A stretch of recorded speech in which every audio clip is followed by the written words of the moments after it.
When you emerge spiritually, you wreck your physicality. And so many people out there, what they do is they meditation teachers or they yoga teachers. Oh, now we're going to do the Merkaba. And they don't know what the F they are even talking about. Your body is your chariot. Your body is your Merkaba. Your body is all that you are. Where ascension essentially is a raising of the frequency, a raising of the frequency on the planet, and a raising of your frequency in your body to be able to participate on this planet, on this rock. And there actually is a whole lot of very deep esoteric connotations of the Merkaba to ancient aliens and to spacecraft and to energy vehicles.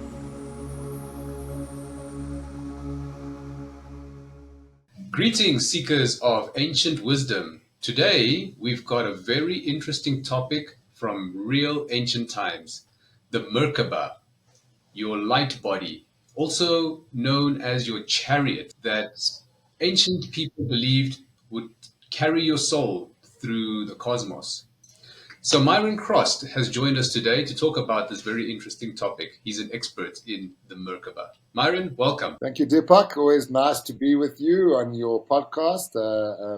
I look forward to engaging in today's topics and, as we spoke about earlier, setting the scene for a whole lot of more topics that the viewers can enjoy as we go along. Yeah, I think the series of podcasts that myself and Myron are going to do are going to be very interesting and very relevant for people who are on the spiritual ascension path. So today we're talking about the Merkaba.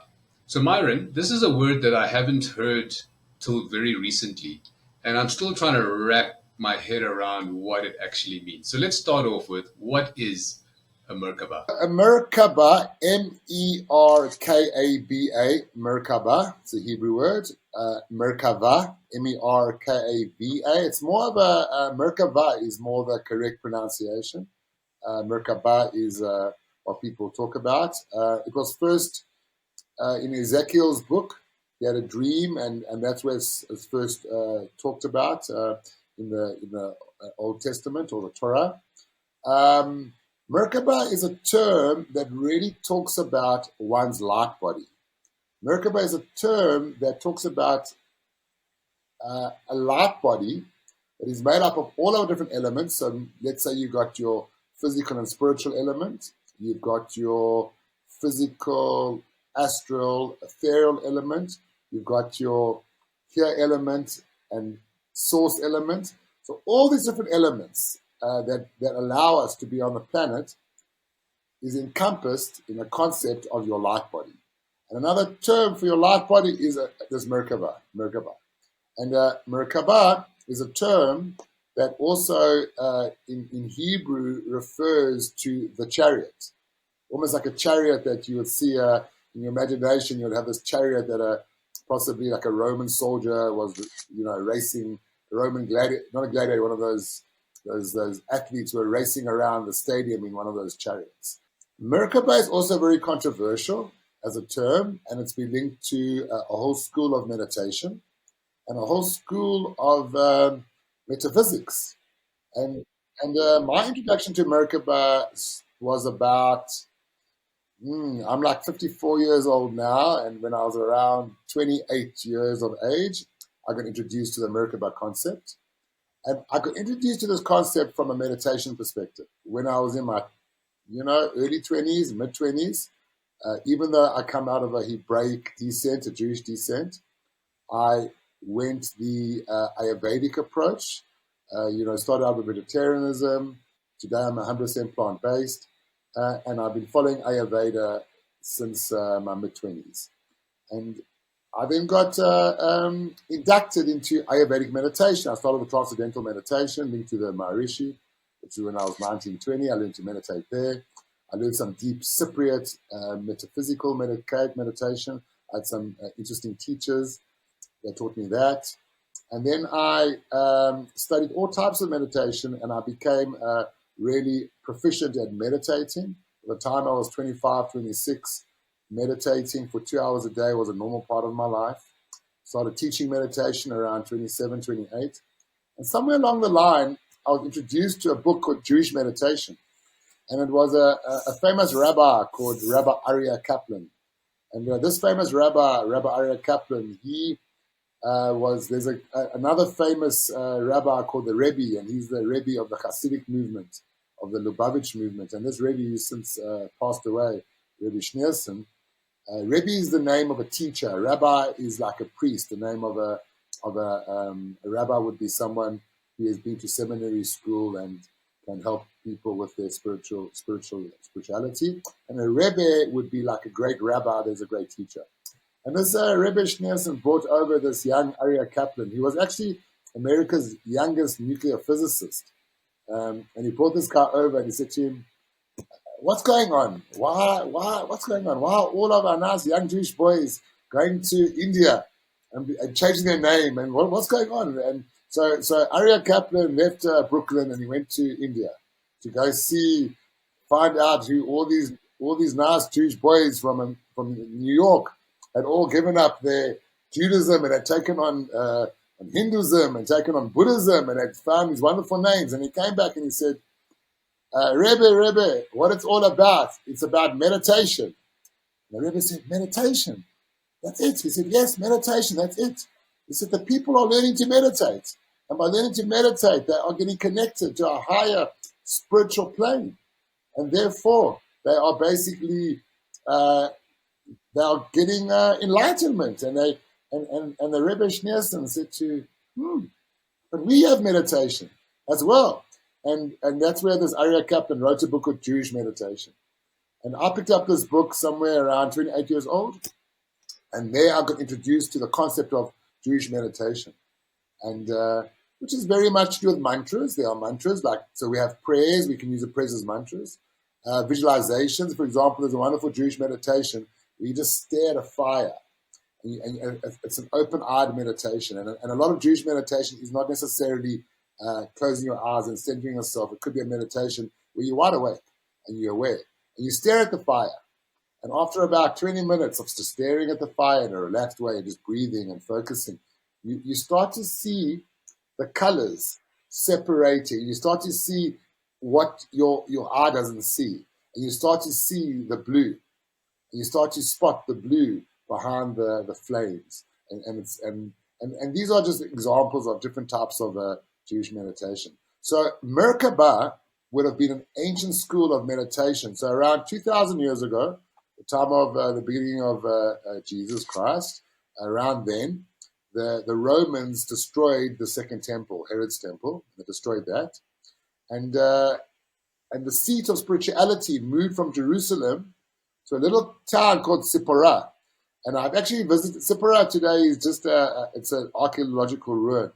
And I have visited Sippora, and which is quite amazing. And and I actually went into Sippora, and in Sippora, I found the oldest synagogue that has been, and it's a 2,000-year-old synagogue.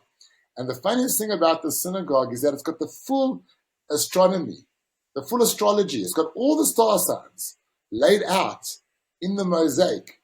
And if you speak to modern-day Christians, they will tell you, "Oh, don't get involved in astrology, don't get involved in astronomy." But here is proof that 2,000 years ago, astrology was part of Judaism. It was what people understood. They understood it, and it was there, laid out. And anyway, in this place called Sippora, there was a famous Jewish rabbi called Rabbi Akiva. In fact, he actually got burnt alive. He was a martyr because he wouldn't bow down to the Romans. And back then, what happened in the day, you had the written law, which is the Torah, the 5 books of Moses, which people understand.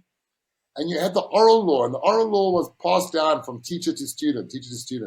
And it only got written many years later. The oral law got written, and maybe got written a couple hundred years ago, or 500 years ago. So it wasn't written back then. And the rabbi, the teacher, would have students, but the students were not children. The students were adults that were students for life. So if you were a student of one of the great teaching rabbis, you were a student. So there was this famous rabbi called Rabbi Akiva, and he had these students. And the students worked with him. And Rabbi Akiva was working with a Merkaba meditation. And I can't tell you exactly where I found out, where I got information from. But as you know, And when you're on a spiritual journey and you start to connect with frequency and energy, what happens is that you tend to download information. You wake up one day and you say, I just know it. I just know I've got to do this thing. So I've got this information. And what I started working with a group of people, we started focusing on a Merkaba meditation where you spin wheels. Because if you look at it, if you delve into Merkaba, you will find that a Merkaba is actually a gyroscope. And there actually is a whole lot of very deep esoteric connotations of a Merkaba to ancient aliens and to spacecrafts and to energy vehicles. So you basically spin a wheel. You spin a wheel this way. Then you spin a wheel this way. So say that again. So what kind of wheel? It's an actual physical wheel that you have that, oh, okay, while you're meditating, you're spinning an imaginary wheel. Let's start. Okay, now let's go.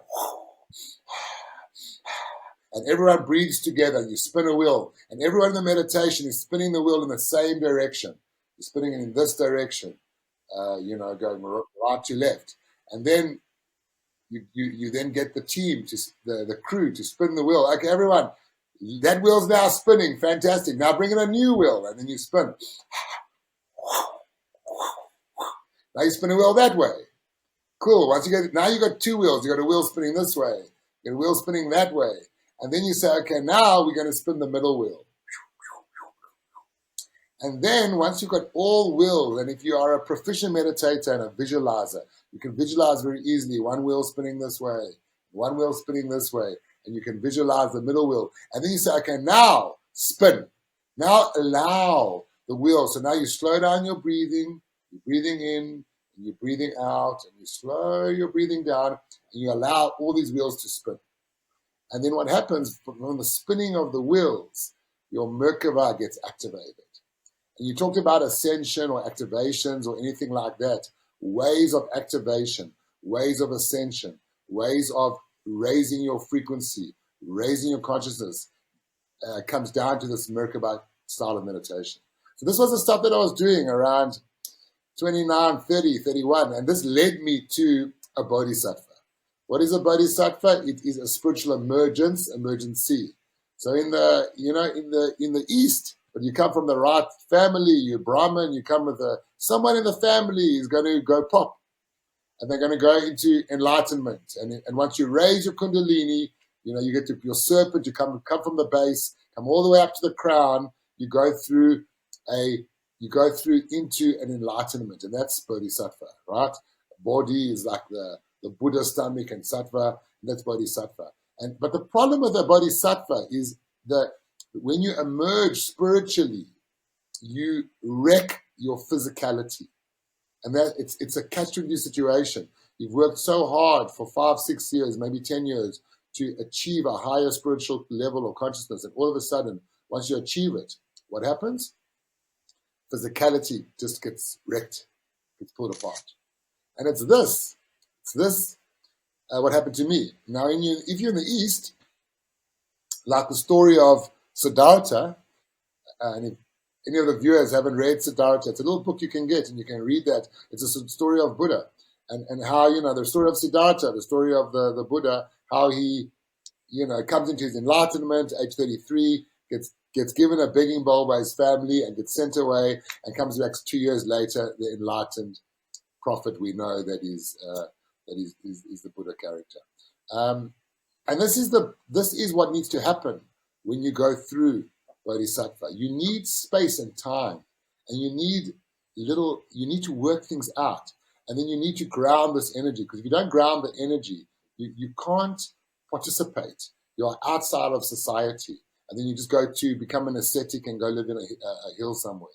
So what is the relation between the Merkaba and the Bodhisattva? Is it important to activate your Merkaba before you have spiritual ascension? I had combined East and West meditation. I had started with Eastern meditation with Ayurveda and things like that. I had now learned Jewish meditation. And then I had stumbled across this information about the Merkaba. And all of that together activated me and pushed me into Bodhisattva. And the minute that I got into Bodhisattva, I got into this emergency. And what got me there was my Merkaba work. The consciousness of the Merkaba, having something practical to think about that encompasses your energy vehicle. And then the actual physical meditation and visualization and consciousness. And then, as I was saying, in the East, they know what to do, but in the West, generally, they want to send you to a psych ward. In my case, my late mother was lovely, and she gave me the space I needed and gave me 6 months. And 6 months later, I returned home to take up the next step. But what happened to me was very interesting because at that point, I thought I was set. I'm 33 years old and I'm ready for my life, and I'm going to be this like meditation guru, and that's who I am. And that was nothing could be further from the reality of the truth, because and that will be for another show. We'll talk about it. I got introduced to something that we call today the polarity verse, and I got introduced to a new type of frequency that was just starting on the planet. And this new frequency is what we're talking about right now, and we talk about the tips later. This new frequency is very much what we are talking about. And I got introduced to this new frequency. And then I actually had to drop my Merkaba meditation school. I had to stop teaching it. And I had to tell all the people that I was working with, we're finished, and let's move on. And I then moved on, and I had to even stop meditating. And the truth is, I've never meditated since. So today you say, well, wow, Myron, you're a meditation teacher, you're a meditation guru. What do you mean you didn't meditate? Well, I don't meditate. I am meditative. And I moved into a new way of living where I had to stop being spirituality. And I had to stop doing spirituality. And I had to start being spirituality. I had to start being that which I had activated within my body. And then if we fast forward right now to today, and the work that I do within the green side or in wellness, and the last time I was on your show, we were talking about the endocannabinoid system and ancient wisdom coming there. I still use the Merkaba as a concept. But the way I use the Merkaba now is very different. I don't use the Merkaba with a deep esoteric, religious, or spiritual connotations, because that's not part of my paradigm. I don't participate in religion. I don't participate in dogma. I don't participate in ideasology. I participate in being present. I participate, what can I achieve today in the real? I participate with frequency, and I participate in a new reality. So how I use the Merkaba today, and when I'm coaching people, I help them understand that they have an energy vehicle. It's like a great big egg. It's like a big oval. And then this oval is, and if you basically reach, if you basically like go, if you like stretch yourself, you'd have to stretch yourself like this way and then that way. If you stretch yourself like basically maybe 1.5 meters in every direction, then you get a vibe for how big your Merkaba is and how big you are. And I use the Merkaba in a glib way. And I use the word glib because I don't want to be painted with this esoteric Merkaba concept, because that's not what I do. And so many people out there, what they do is they meditation teachers or they yoga teachers. Now we're going to do the Merkaba, and they don't know what the F they are even talking about. They don't even know where to begin, but yet they're coaching people. So if you find people coaching you on Merkaba, but they are not steeped in Torah and learned, and if they're not literally, then you're basically wasting your time with someone who's just jumping on some fad. So the way we use the Merkaba as a concept today, we use the Merkaba as a concept of our energy vehicle and a concept of our light vehicle, and we use it in a very practical way. I tell people, put your nano glasses on. When you put your nano glasses on, you can now see everything in its most tiniest element. And now look at your Merkaba. And your Merkaba has got everything floating around in that Merkaba. So if whatever I've had today is floating in my Merkaba. I've had tea. There's the parts of the tea in my Merkaba. There's the water, the hydrogen, the oxygen, all floating around my Merkaba. And I say, let your Merkaba be split in two.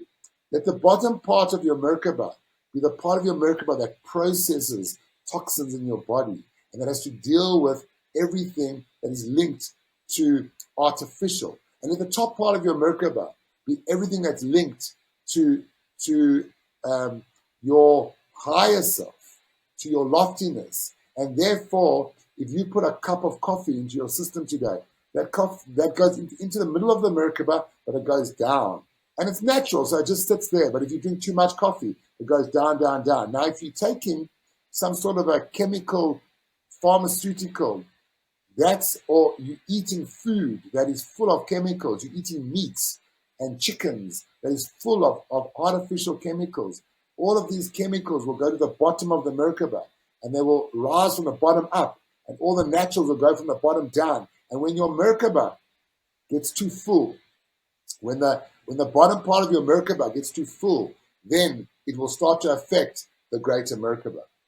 And how I explain this to my students, and I don't like to call them students because I like to rather refer to myself as a coach, to my coachees. I explain to them, think of yourself as a planet. So think of your Merkaba just as a planet. And as a planet, what are you doing? You're rotating around the sun. And that's you're going around the sun as a planet. And that sun is your core. That sun is your pure spirituality. And you as a planet, which is a body. So another term for a Merkaba is a body. And when you think of a body, instead of thinking of the body as this two-dimensional body, think of your body as all that it is. And that's how I like to use a term for a body. So the Merkaba is another term for the Merkaba is a body. And it's a body. It's the body that creates you. Now think of yourself, and what other bodies do we have? The planet's a body. Cool. So now the planet is going around the sun. That's the Merkaba. That's you, the Merkaba, going around the sun. And therefore there's a very specific cycle that it takes. And you will have different experiences based on where you are going around the sun. But now you're in a specific orbit. But now what happens is that your Merkaba must spin. Because so basically on a celestial basis, the planet goes around the sun, but it also has its own rotational spin. And that rotational spin. Yeah, it spins around its axis. I mean, the Earth spins around its own axis, and then it also orbits around the sun. And the sun also orbits probably around some other route that it's doing. So everything is circular. Yeah. So that's why I think the circular frequency is so relevant, because everything in this cosmos is spinning and rotating and orbiting, and the circle is always there, right? There's always some circle. And I explain that to people, and then I explain to them what happens when your Merkaba gets full. What happens when the bottom part of your Merkaba is full of artificialness? It could be toxic food. It could be toxic company. It could be toxic thoughts. It could be toxic everything. Toxic. What happens is that the spin around the axis starts to wobble. And when it wobbles, it jumps out of orbit. And what we know what happens to planets that jump out of orbit, they eventually collide with other planets and destroy it, and they're gone. And I like to use this analogy for people as a wellness analogy, because ultimately your body is all you've got. Your body is what you were given. This is what you were born with. This is all you've got. Your body is your chariot. Your body is your Merkaba.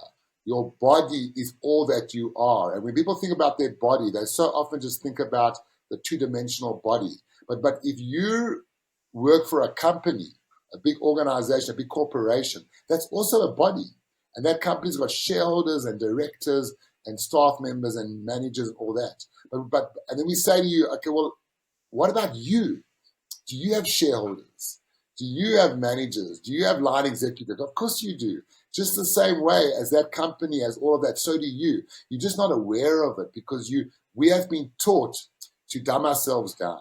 We have been taught to think that we are just purely these literally beetles, that are these simple beetles that are just doing our thing and are unaware and unimportant, but we're not. We're important.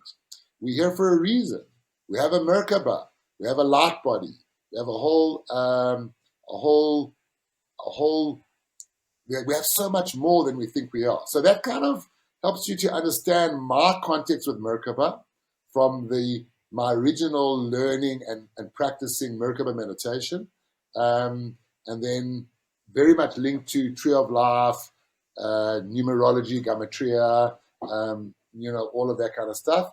Then through my Bodhisattva into learning, having to change the way I was so I could become this human that I am today, and then understanding what the Merkaba is to me today and how do I use the Merkaba practically with people. And that kind of, I hope I've summed it up quite nicely for you, Deepak. So that's a very good way to lead into a recent event. We had the eclipse last week on the 8th of April.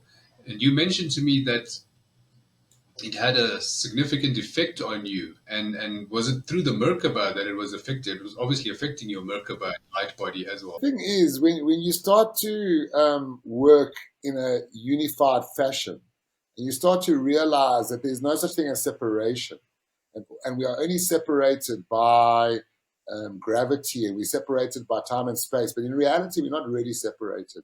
We really are part of Source, and when we talk about the new reality and the polarity verse, we talk a lot about the rider and the horse, and we are the horse showing up, and the rider is us without the limitations, and that's stuff we can talk about in other podcasts. And for me, I had a particularly hard time this eclipse. All around the eclipse on that time, I had a particularly hard time because my body is going through quite a deep healing crisis at the moment. And because my body is based, in other words, I'm being plant-based for over 3 years. I've been vegetarian for over 25 years. I've been plant-based for 3 years. And I've been based. In other words, I don't take acid in my diet. In other words, I don't take alcohol or coffees or any foods that are high in acid. So I have a very base body. In other words, what that means is that my body is an alkaline body. And now that my body, because it's based, it started an intercellular healing. And I went through a particularly hard time. And it was quite interesting because you spoke to Don last week to talk about the eclipse. And then Don sent me something just before the eclipse. And I was like, geez, Don, you've hit the nail on the head.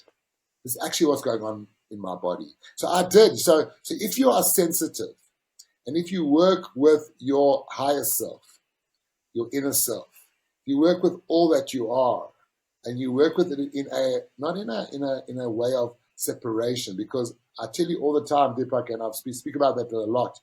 The old reality is a duality-based reality, and all of the teachings of the old come out of that, and therefore they're not necessary anymore.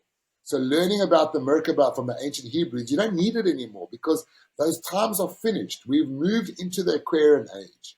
We're in a new age, and this particular eclipse and everything that's happening now astrologically going forward is really showing us that we're in this Aquarian age. And therefore, those people, like I'm one of those people, I was given information 20 years ago that I've been sitting on and I've been waiting. And it's no coincidence that I created the green side. I had prior information. 2 years before COVID, I made videos. Eat organic veggies, don't get the flu and die. I knew stuff was going to hit the fan and I knew what was coming.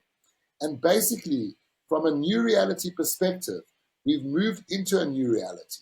I like to call it the Aquarian age because I like to work with the epochs. And we've just come out of a 2,200-year cycle of Pisces that started with Jesus. And obviously we know the fish is a symbol of Jesus and also started with the great sea exploration. And under Pisces, that's when the world, people went out in boats and found everything. And now we've moved into Aquarius, which is basically moving from a water-based epoch. An epoch is a period of about 2,000 years. And for those who don't know it, there are 12 epochs in one cosmic year. So when we think of our measly 70, 80 years on this planet, and you think of it in context of a cosmic year, it's not even a blip of anything. It's And that's why it's so important to connect to more than just you, and understand. So understanding that we are now in the age of Aquarius, and the age of Aquarius is the age of air. Aquarius is air. And in the age of Aquarius, that's why we're moving into the information age. We're moving to the fourth industrial revolution. We're moving into robotics. We're moving to a whole new time. And basically, it also symbolizes the end of a reality that was based, well, that was greed based. So a greed based reality, which is as long as it's good for me and my people, it's okay. And I can do whatever I like to the planet. I can do whatever I like to humanity. I can do whatever I like to the animals as long as I'm okay. That consciousness won't cut it anymore. And all of the old world that is built on that consciousness is basically Judgment Day. And it's completing.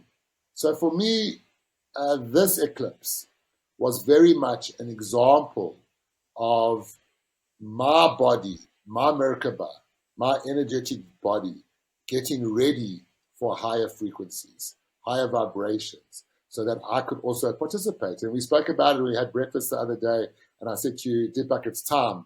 Let's let the cat out the bag. Let's get information out there. Let's let people know a little bit more about the polarity verse. Let's let them know a little bit more about this concept, because it's a great relief when you understand that you don't have to do what you think you have to do to get there. All you have to do is come awake. You're there. That's it. All you have to do is come awake and realize the work's been done. The work's been done. We're in a new reality. And the cosmos is supporting us, right? So we've entered this Aquarian age where the frequencies are changing, so you're easier able to reach that ascension and activate your Merkaba and have the bodhisattva experience. All of that is supported by the cosmos, right? Because we are at this place again in the great cosmic cycle where awakening happens on the planet. We've basically returned to a place where we have been before. And therefore we know in our heart, we can feel it right. And we know we're moving into a whole new reality. And before, you had to spend a lot of time to, years and years and years doing the work to activate your body and get your body ready for this next step. Where now you don't need to anymore. There are children that are being born in at a new level, and they are grounding new energies on the planet. And every time a new being is born on the planet, bringing new frequencies, the frequency rises. And I'll use the word frequency a lot because frequency and energy. The word I don't use a lot is ascension, because I don't, when I was introduced to the new reality 20 years ago, and I was into the polarity verse, we were introduced to beings that called themselves the masters, and we'll talk about that another time. And I still work every day with this frequency that comes from the masters. And this frequency that I was introduced to 20 years ago, that is so beautiful and so real, this frequency demands of us, we don't use loaded language. And the word ascension is loaded, because people have their ideasology in ascension. And they actually think that they're going to leave the planet. Where ascension essentially is a raising of the frequency, a raising of the frequency on the planet, and a raising of your frequency in your body to be able to participate on this planet, on this rock. Because the planet is going through an ascension. We are not going through an ascension. The planet is ascending. What was done with the Christ consciousness 2,000 years ago was linked to a Passerian age. And that was when an individual went through a form of an ascension. And based on your belief structure, whether that individual, JC, actually left the planet or not, who knows? My paradigm is that JC got buried like every other human being. That human beings don't just ascend. They don't dematerialize. They never dematerialize. Once you're in, you're in. The only way out is via the worms, or via the flame. There's no other way out. So an ascension is ultimately, the planet is ascending. And the planet has ascended. The planet's moved, and that's why we're in this new planet. But the old still has to complete. And therefore we have to be aware of this and we have to know when we go on our journey, and that's stuff we want to educate people how to what to watch out for. What to watch out for, because there is energy that will pull you down, and it's going in the wrong direction, and energy that will put you up and it's going in the right direction. And if you get involved in the wrong energy at this point, you're in big trouble, and it will do a lot of damage. But if you get involved in the right energy, you get involved in the right journey, you can only fly, because you've got these wings. We've all got these beautiful wings. We all have these energetic wings. It's time to open up our wings and be beautiful human beings, and be loving human beings, and love each other more, and love, like, stop being so uptight, stop being so dismissive, and start being loving. Start with love your food, and therefore don't eat a food that an animal suffers, and change the way you live, and don't just do lip service, become real. Yeah, so I hope I've answered some of your questions there. Myron, we have come to the end of our show, and you've covered a very interesting topic. So, guys, Myron and myself, we're going to cover more interesting topics regularly. So, every couple of weeks, we're going to meet again and talk about the next step and the next process on this journey that everyone is going on. So, today we covered the Merkaba, your light body, why it's so important, how to activate it, how to make use of it. And in the next one, we'll talk more about the Bodhisattva, having that spiritual awakening experience and how to handle that. And in future episodes, we're going to cover more and more interesting stuff. So stay tuned for our next episode. And Myron, we really appreciate your wisdom and the enthusiastic way that you share all your knowledge. So thanks again. Thanks for having me on the show. Thank you, viewers, for watching. And if you guys want to reach out to me, you can find me through the socials on the green side, and you can reach out and you get my number, and you're welcome to talk to me directly, and it's never going to be a problem. Thank you very much. Guys, I am leaving details to Myron below this video here, so just check the description. You'll find links to his socials and his website and all other relevant information. But till then, take care.